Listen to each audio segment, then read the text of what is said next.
How many of you think that you're going to stay in your home forever or want to stay in your home forever? Okay? That's kind of what we anticipate. So that's why I'm here. I'm here to talk to you about several resources for you and your families and your clients. Because I don't want anyone to look back with regret and feel, man, I wish I could have done more. I wish I would have known about this agency, or I wish I would have known about that website, or about these safety resources. So while you're here, what's in it for you? How many of you are looking to strengthen relationships with clients, existing clients? Okay. Should be everyone, right? How many of you are focused on maybe having or working with more women in your, at your firm and bring more female clients? And how many of you are looking to bring in that next generation and retain assets? Anyone having a challenge with that? You have clients that pass away, and then when the money passes on to that next generation, you don't see those people? Okay. Well, if you're having any of those types of challenges or trying to achieve any of those things, then this is the session for you.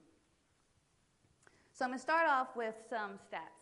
And this is a numbers group, right? So let's talk about some numbers. The U.S. Census Bureau, back in 2010,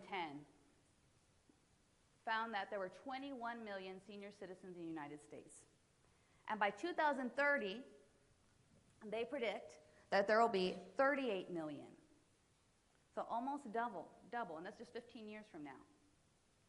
Anyone have clients in Florida or from Florida? Okay, a few of you. 3 million in 2010. By 2030, it's predicted that there will be 9 million. That's triple just in Florida. That's where I'm from. I think the traffic is bad now.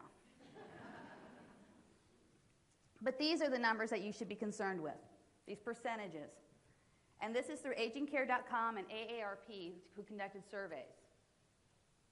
62% of caregivers taking care of their aging parents or grandparents found that they did not feel financially prepared to do so. 40%, once they were caregivers, found that it was a financial strain. And 56% also had full-time jobs. Has anyone here been a caregiver before for your parents or grandparents or another member of your family? It's not easy. It's not easy. And if you have a full-time job or you're not financially prepared, I mean, we plan for our families, right? We plan for our children, maybe our 529s, our own retirement, but sometimes we don't think about planning for our parents or our grandparents. My lucky husband, my parents just moved in with me. He wasn't expecting that.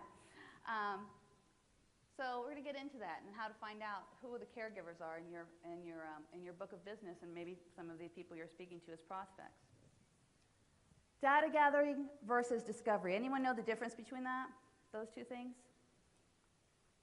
Okay, data gathering is when you're talking to prospects or new clients and you're asking them questions like, they're quantitative questions. Questions like, you know, how much did your business gross last year?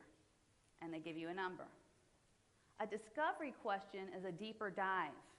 A discovery question opens up conversation. Why did you start that business? You're going to get a whole story. You're not just going to get a one-word answer. And these are some questions that you can ask. And by the way, I know you guys are going to be writing a ton of notes, and I'm going to give you a ton of information. We're going to send this stuff to you after, okay? So I don't want you to stress out about having to write every little thing down. But these are some questions that you can ask your clients to uncover whether or not they're caregivers and who in the family members might be caregivers in the future. One of the ones that I think is the most powerful is that first question under the parents. Which child do you depend on in case of an emergency? Because it opens up another question, another door to, okay, well, don't you think I should meet that person?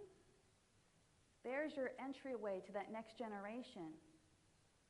Can we go have a cup of coffee? Can I talk to them?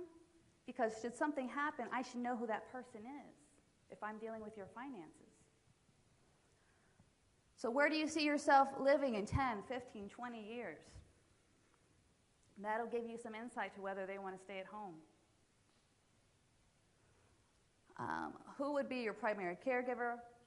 That goes along with the who child do you depend on? And then the adult children. You might not have the parents. You might have the adult children as your clients. And you don't have the parents. Here are some of the questions that you could ask to help them to start thinking about preparing. What are your plans, your parents' plans for retirement? Do you anticipate subsidizing their retirement?